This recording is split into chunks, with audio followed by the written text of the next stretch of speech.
Hello friends, स्वागत জানাইছো আমাৰ YouTube channel Assamese লৈ। বন্ধুসকল, আজি আমি কথা পাতিম এনে এখন দেশৰ কিছুমান ইন্টাৰেষ্টিং ফ্যাক্টৰ বিষয়ে।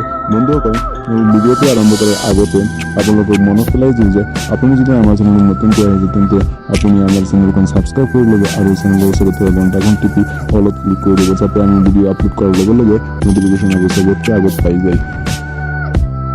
বন্ধুসকল, বৰ্তমান সবেইতো জানো যে গোটেই বিশ্বখন 2020 চলি আছে, কিন্তু বিশ্বৰ এখন দেশ এনেকুৱাও আছে যাৰ বাবে 2020 এটা নম্বৰহে, কাৰণ সেইটো দেশ 3020 টেকনলজি ব্যৱহাৰ কৰি আছে।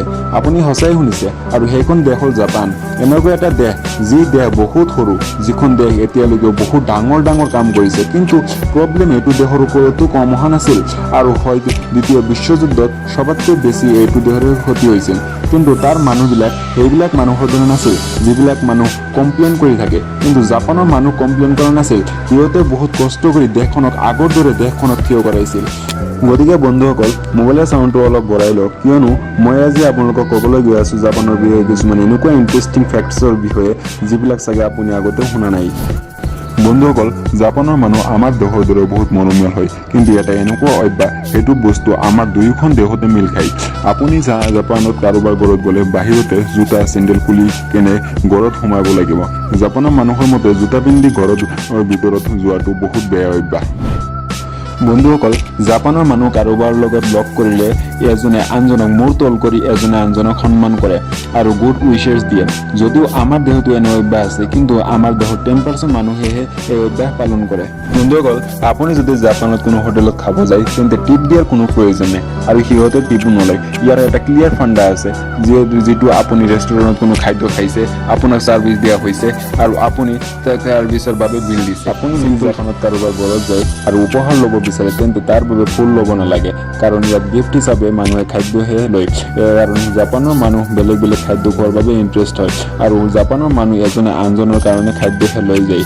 জাপানৰ মানুহৰ এনে এটা অভ্যাস আছে যি অভ্যাস গোটেই বিশ্বই বেয়া পায়। আপুনি জানেনে সেইটো অভ্যাস? ভাবক বলক ময়ে কৈ দিওঁ। তাৰ মানুহ চুপ বা নুডলছ খোৱাৰ সময়ত মুখৰ পৰা ডাঙৰকৈ শব্দ কৰি খায়, যিটো শব্দ গোটেই বিশ্বই বেয়া পায়। কিন্তু জাপানৰ মানুহৰ বাবে এয়া এটা নৰ্মেল কথা। বন্ধুসকল, আপোনালোকে সবেইতো জানে যে জাপানৰ মানুহ কিমান স্মাৰ্ট হয় আৰু কিমান টেকনলজিৰ বাবে জনাজাত।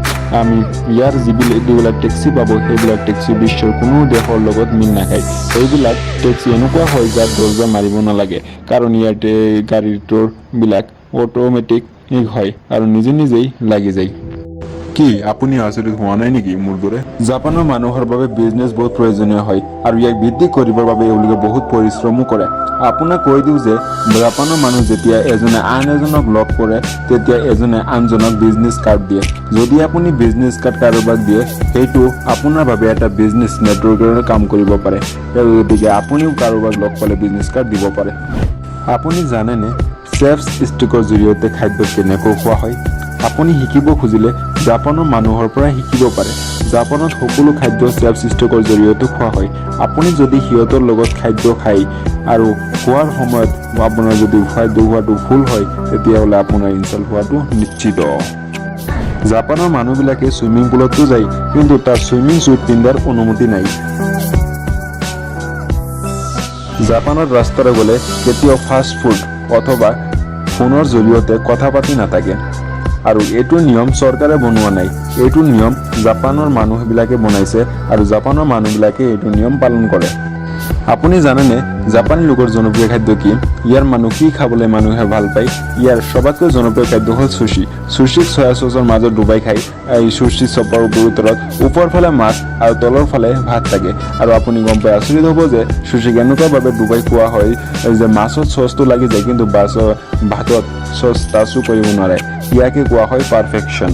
জাপানৰ এডুকেশ্যন চিষ্টেম বহুত বেলেগ।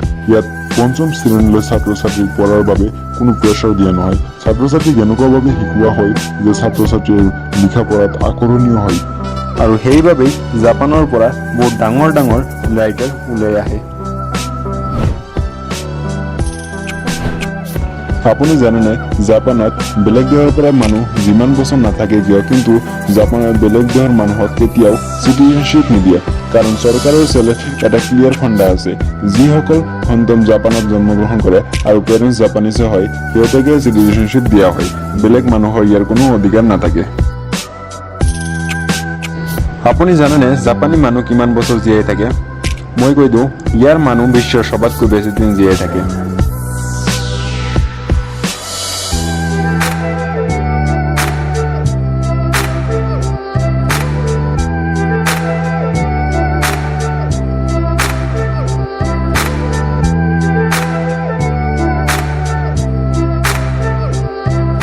বন্ধুসকল, আমি সবেইতো জানো যে জাপানৰ মানুহ কিমান স্মাৰ্ট আৰু কিমান ইনোভেটিভ হয়। কিন্তু মই কিবা এনেকুৱা ফেক্টছৰ কথা ক'বলৈ গৈ আছোঁ যি আপুনি কেতিয়াও শুনা নাই আৰু কেতিয়াও দেখা নাই। ফেক্টছটো হ'ল জাপানৰ মানুহে স্মাৰ্ট ব্ৰাণ্ড নিৰ্মাণ কৰিবলৈ সক্ষম হৈছে। এবাৰতো তেতিয়াই খোলে যেতিয়া ছোৱালী কাৰোবাক সঁচাকৈয়ে ভাল পায়। শুনিব পৰা মতে ছোৱালী যদি কাৰোবাক সঁচাকৈয়ে ভাল পায় তেতিয়া এইটো ছোৱালী এজনী হাৰ্টবিটৰ বাবে আদাৰৱাইজ আপুনি যিমানেই চেষ্টা নকৰে কিয় সেইটো নুখোলে। এইবিলাকে আছিল জাপানৰ বিষয়ে কিছুমান ইণ্টাৰেষ্টিং ফেক্টছ আৰু এনেকুৱা ইণ্টাৰেষ্টিং ফেক্টছ জানিবৰ বাবে আমাৰ